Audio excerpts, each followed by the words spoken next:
మేఘనాథ్ శ్రీ సిద్ధరామేశ్వర స్వామి దేవస్థాన అర్చకుని నేను ఒకటి.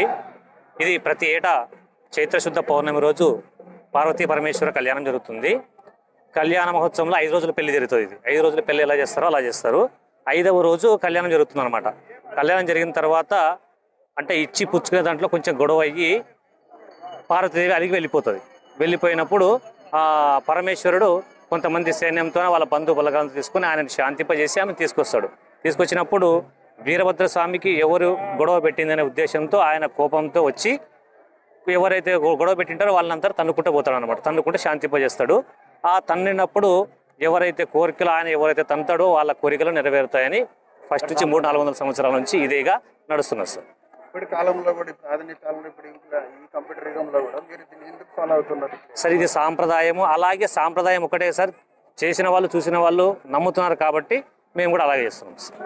కోరికలు నెరవేరుతున్నాం కాబట్టి చేస్తున్నాం. మీ పేరు? మీ పేరండి? మేఘనాథ్ స్వామి సార్. ఇది 12వ శతాబ్దం నుంచి శివయోగి సిద్ధరామేశ్వరుడు ఉన్నారు. అదే కాక శివయోగి సిద్ధరామేశ్వర సొల్లాపల్లి ఏముంది కదా, అదే ప్రకారంగా ఇక్కడ కూడా జరుగుతుంది. కానీ ఇది 5 రోజుల కార్యక్రమం. జాతర మహోత్సవం వచ్చేసి 5 రోజులు ఉంటుంది అనమాట. ఫస్ట్ రోజు వచ్చేసి జాతర ఉత్సవ మహోత్సవం ఉంటుంది. అలాగే 3వ రోజు ఫస్ట్ రోజు, సెకండ్ రోజు ఉత్సవం ఉంటుంది. 3వ రోజు జాతర, 2వ రోజు వచ్చేసి కర్రీ ఉంటుంది అనమాట. ఇది లాస్ట్ రోజు అనమాట. ఆఖరి రోజు హోలీ, అంటే జాతర మహోత్సవం ప్రకారంగా హోలీ జరుగుతుంది అనమాట. మనకి ప్రథమత కళ్యాణోత్సవము, తర్వాత అదే అలిగింది పార్వతీ పరమేశ్వర అలిగింది తీసుకుపోయి తొలగొస్తారు అనమాట. తదుపరి ఈ వీరభద్రేశ్వరుని కోపం పడి వాళ్ళు ఎవరెవరు వీరభద్రేశ్వర ఎవరెవరు తంటారో వాళ్ళకి శాంతి జరుగుతుంది కాబట్టి ఇక్కడ ఆ కార్యక్రమం చేస్తున్నాం. కాబట్టి ఇంక వేరే ఏమీ ఉద్దేశం లేదు ఇక్కడ, అందుకోసమే చేస్తున్నాం. ఇప్పుడు నుంచి కాదు, గులాబీ విజయానికి సంకేతం కాబట్టి అప్పటి నుంచి ఒకే కలర్ ఉంది. ఇక్కడ వేరే ఏమీ లేదు. ఇక్కడ వేరే వేరే కలర్ వాడడం కదా, అక్కడ ఏం లేదు.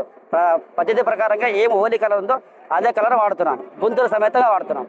ఈ ప్రత్యేకత ఏమంటే ఇది కర్నూలు డిస్ట్రిక్ట్లో ఇలాంటి హోలీ ఎక్కడ దొరకదు అనమాట. మీకు 5 గొంతులు తోగి అవన్నీ కార్యక్రమం చేస్తాం కాబట్టి ఇక్కడ ఎక్కడ మీ కర్నూలు డిస్ట్రిక్ట్లో ఎక్కడ దొరకదు. అది ఇదే ప్రత్యేకతంగా హోలీ పండుగ. ఇది పేరు? పంపయ్య స్వామి. శ్రీ శివయోగి సిద్ధరామేశ్వర స్వామి దేవస్థానం 12వ శతాబ్దం నుంచి ఇక్కడ ఉంది. పూర్వం ఎలా కార్యక్రమాలు జరిపేవారు, మేము కూడా అదే విధంగా సాంప్రదాయాన్ని పాటిస్తూ ఉన్నాం. ఈ కళ్యాణం 5 రోజుల పండుగ.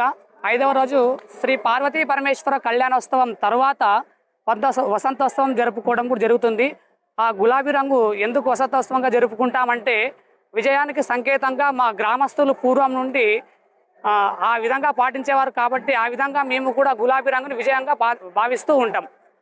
తన్నుల స్వామి అంటున్నారు కాబట్టి ఆ తన్నుల స్వామి ఏ విధంగా అంటే పార్వతి అలిగి పోయినందుకు తన్నుల స్వామి కార్యక్రమం కూడా జరుగుతుంది. తన్నుల స్వామి ఆమె అలిగిపోవడం వల్ల ఎందుకు అలిగిపోయింది, ఎవరు మధ్య చిచ్చు పెట్టారు అని ఆయన తెలుసుకొని వాళ్ళని కాళ్ళతో తన్నడం జరుగుతుంది. ఆయన వీరభద్ర స్వామి ఎవరినైతే కాళ్ళతో తంతారో వాళ్ళు వచ్చేసి మంచి కోరుకున్న కోరికలు నెరవేర్చునని మా గ్రామస్తులు నమ్ముతారు. కాబట్టి శ్రీ శివయోగి సిద్ధరామేశ్వర స్వామి కోరిన కోరికలు తీర్చేవాడని మా గ్రామస్తులు భావిస్తారు. ఈటీవీ ఈ మధ్య కాలంలో ఎవరన్నా అట్లా తనలు తీసుకున్న ఎవరన్నా వాళ్ళకి ఏమైనా బాగా కలిసి వచ్చిందా? దానికి వస్తే పోయిన సంవత్సరం నేను కూడా అక్కడ ఉన్నాను. నాకు కూడా స్వామితో ఉన్నారు. ఆ మోక్షం నాకు కలిగిందని నేను భావిస్తూ ఈ యొక్క సాంప్రదాయాలు నేను ప్రతి సంవత్సరం పాల్గొంటూ ఉంటాను. ఈశ్వర జాతర ప్రయుక్తంగా మనము ప్రతి సంవత్సరంగా పార్వతీ పరమేశ్వర కళ్యాణోత్సవం జరుగుతుంది. జరిగిన తర్వాత మనకి పెళ్లి కొడుకు పెళ్లి కూతురికి మనము ఎట్లా కన్యాదానం చేసేసి వాళ్ళకి మనం ఇచ్చేస్తామో అట్లా తల్లిదండ్రులుగా ఎట్లా ఇస్తామో అట్లా ప్రయుక్తంగా పార్వతీ పరమేశ్వర కళ్యాణోత్సవం జరుగుతుంది. ఆయన ఇంకా బండారము వేసుకుంటారు. అయిన తర్వాత పార్వతీదేవి అలిగి అక్కడ పోతుంది. ఆయన ఇంకా పరమేశ్వరుడు పోయి రామ్మ చల్లగా ఉండు, ఇద్దరు చల్లగా ఉందామని తోలుకొని పార్వతీ పరమేశ్వరులు తోలుకొని వస్తారు. అయిన తర్వాత మన వీరభద్రదేవుడు ఆ వంట చేసింటారు, జనం ఊరు ప్రజలు వంట చేసింటారు. ఆ దాంట్లో ఉప్పు కారము ఏమీ సరిగ్గా వేయకుండా ఉంటేనే వాళ్ళు శిక్షిస్తారు.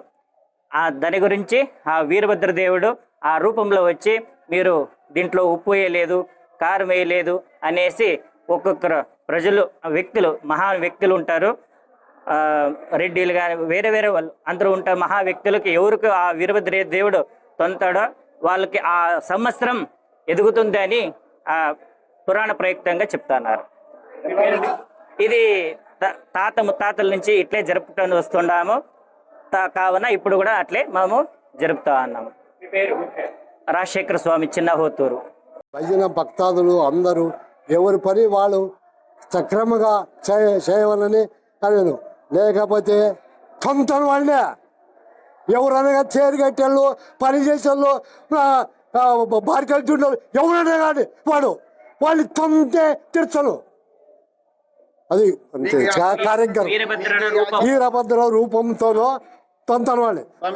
మీకు ఈ ఆచారం ఎన్ని ఏళ్ళ నుంచి జరుగుతుంది? ఇది మా తాత ముత్తాతల నుండి ఉన్నది, తరతరాల అది మా గోత్రము తోల నుండి ఉన్నది అంత మొత్తం. మీ పేరు స్వామి? నా పేరు వీరభద్రాయ స్వామి.